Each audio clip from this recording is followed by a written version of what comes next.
ultimate, it's pretty much over. And it looks like we're going to go into Game 3, the final game of the series for Saiyan Reborn and Traitor. Whoever wins this will get 2 points in the scoreboard, while the other other team, they will still bring back something and not empty-handed. Yeah. Ooh, we're just gonna see the Alice being banned out already. Very fast, a very fast ban. Respect ban, nothing, nothing to say. And Selena standard ban coming in from Team Traitor. It looks like Natalia will be banned as well from Team Saiyan Reborn.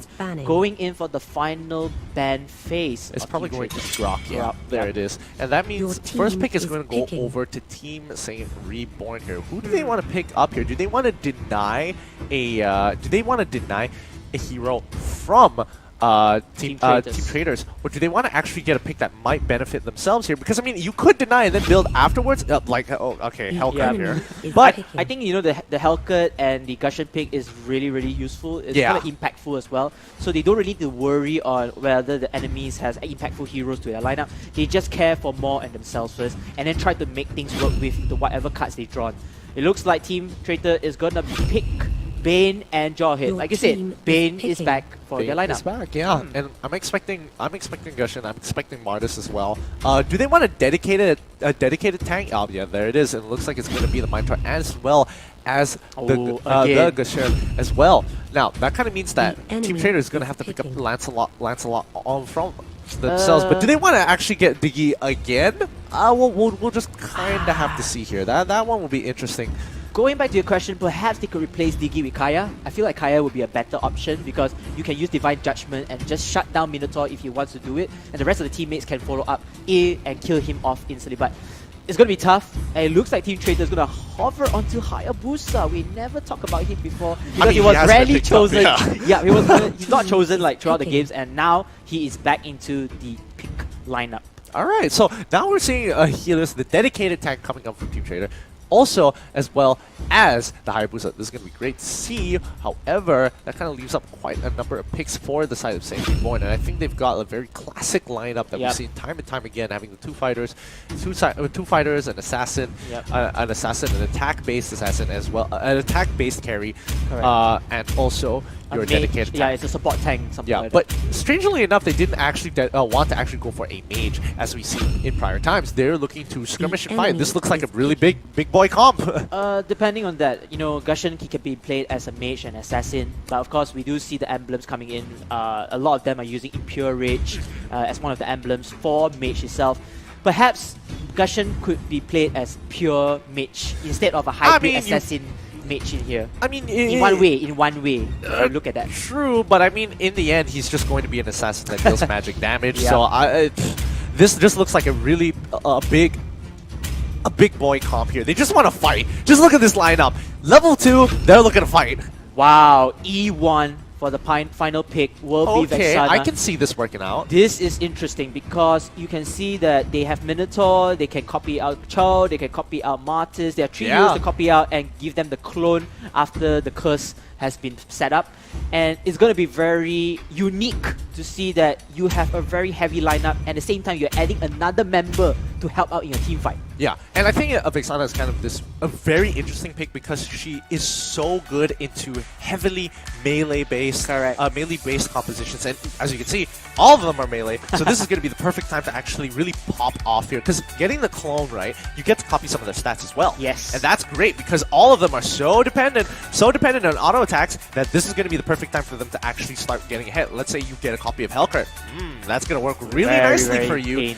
And not to mention that if they want to engage, they're going to be grouped up pretty well, so getting her first and second abilities aren't going to be that difficult to land as long as they're in the jungle. But let's get straight into this game. This is going to be Game 3, Saiyan Reborn versus Team Traitor. Who's going to take this game this time round?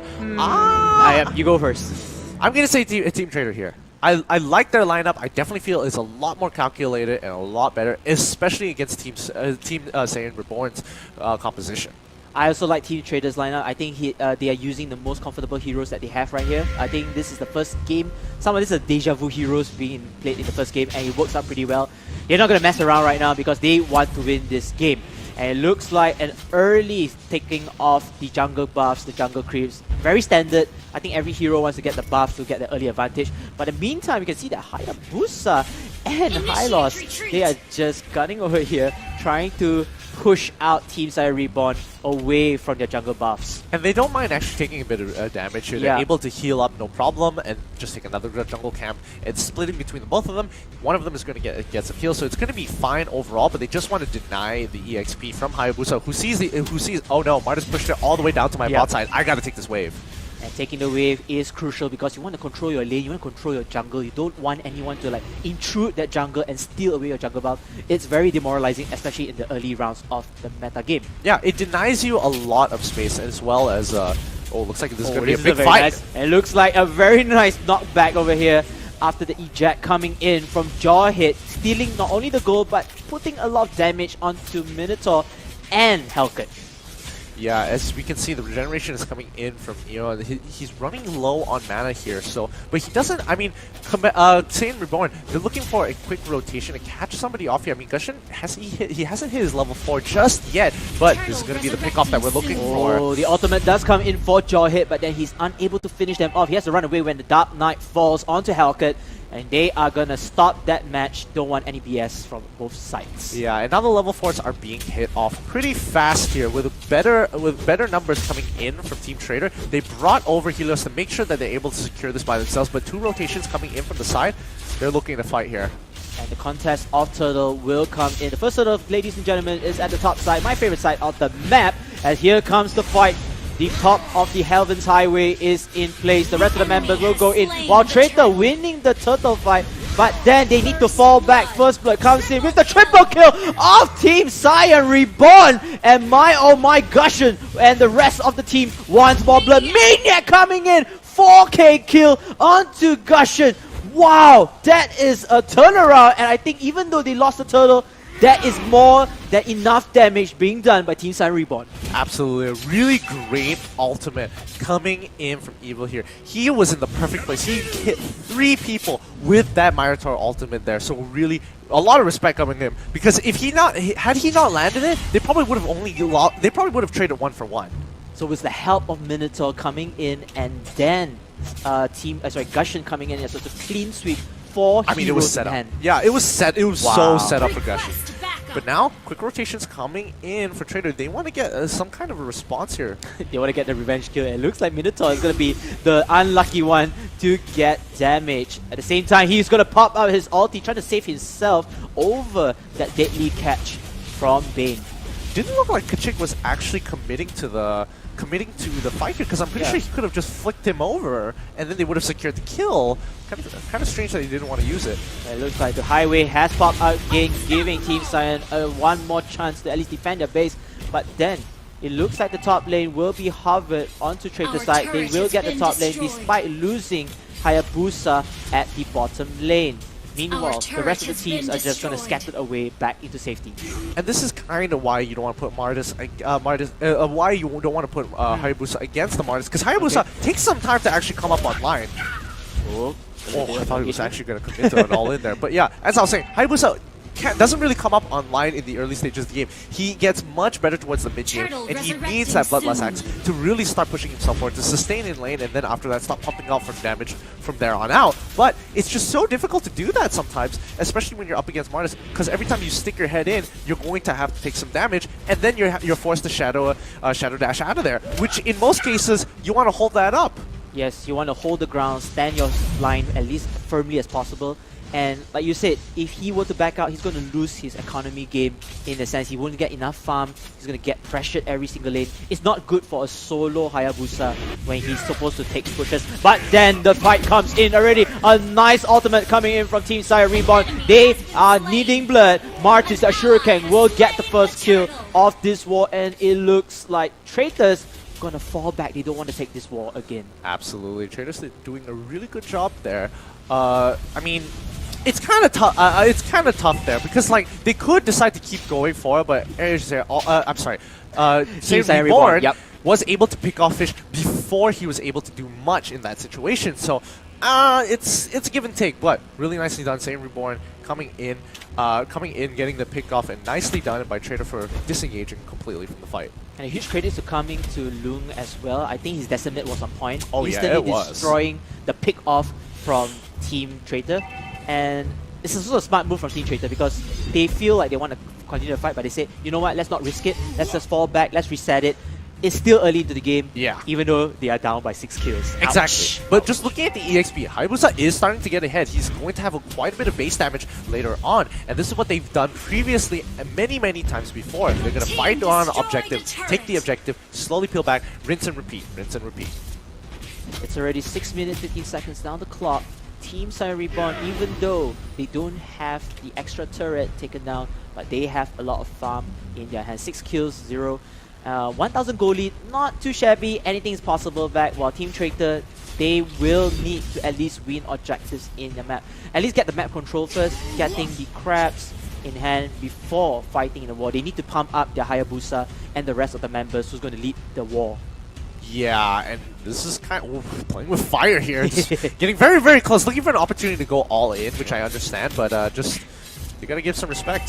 Team Saiyan Reborn, they could try and set up a trap here, but can they really commit to it? Because they need to take out Vixana really quick. Because if the fight is prolonged, Vixana is able to pump out more and more value out of the clones, and also her abilities will come off the cooldown as well. But it's just so difficult to really catch her off because she's always with her buddies next to her. They've both got Jawhead and Alice right on top of each other. Like, what can you do in this particular situation? And team fight comes in after the bushes. It will be Team Traitors to stab them from the back. But it looks like Hellcat is going to get the kill onto that, giving Team Traitors that disadvantage in the fight. Hylos, meanwhile, is able to get the trade off from this angle before Gushin getting his own monster kill. And the double kill comes in. Gushin, he's just going all in right now for Team Saiyan Reborn, and they won blood. CeeLo is there, and he will be assisting Team Saiyan for the kill. Yeah, this is not looking too good for Traitor here. One more team fight, they're going to be at least an item ahead of them.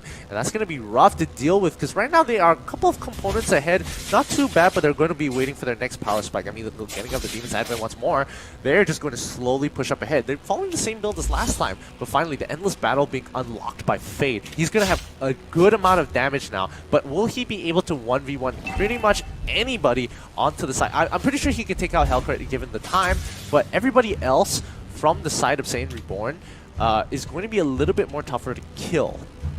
Tougher to kill indeed. Even though Traitors, they are a much more well-balanced play, but again, you have to take note of Team Saiyan Reborn. You have 3 members who can deal so much damage. As you can see in the screen, ladies and gentlemen, the come fight will go in here as Gushin gets another kill, giving him the legendary status in town. And Traitors, they have to feel very, very afraid and petrified.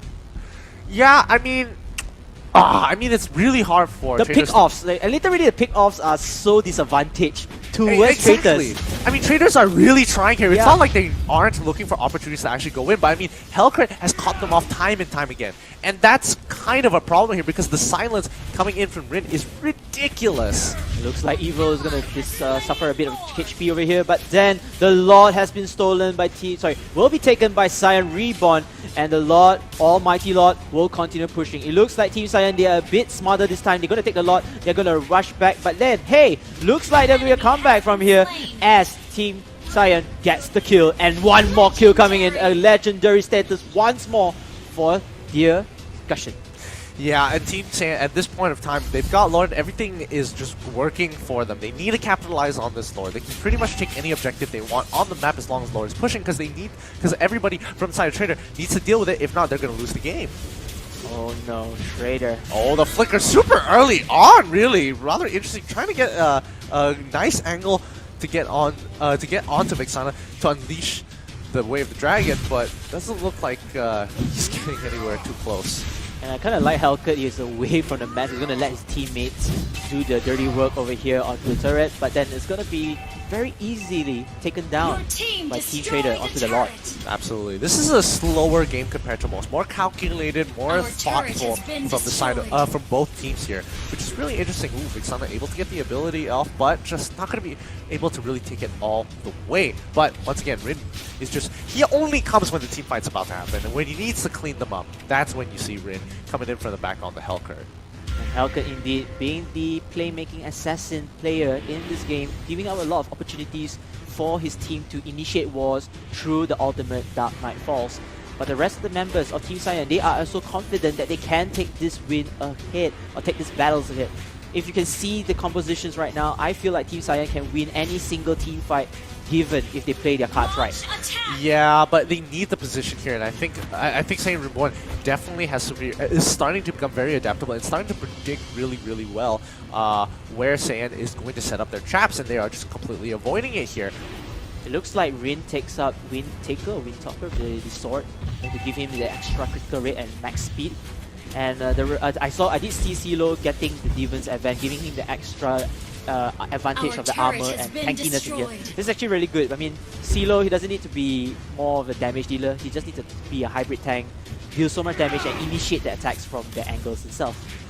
Yeah, I think that's definitely a lot better, especially when you're not sure. You don't need the full damage just yet, but they're going to retreat from here. But coming in from the backside here, do they really want to go for this? Oh, it looks like Dark Knight's Fall comes in again, but Helka taking down Bane. Legendary comes in as well. Double kill. Wow! Triple kill as well. Triple kill. It's gonna be a wipe out. My goodness, I was just saying double kills, triple kills all the way. But then Team Saiyan Reborn just proved everybody wrong, especially me here, because they are going to put down the chess piece and take down the king in the chess play. Ooh, that's going to be a 2-1 victory on to Saiyan Reborn against Team Traitor. And I mean, at the very end there, they just disrespected Helker's damage. I mean, that was really nasty. Once he got the silence off, once everyone popped their abilities, he was able to walk around to the back, quickly pop down the Nightfall, and it was just over. I mean, what could you do in that situation? Because Helker is going to consistently proc his passive and just continuously silence you again and again and again, and at that point, it really disrupts your combo. Not to mention that Vexana is so dependent on her spells because her auto attacks don't really do much, just dies so quickly to Helker. And yes, indeed. And Helker, even with his hero kits, is even a bit more stronger in the hands of fighting.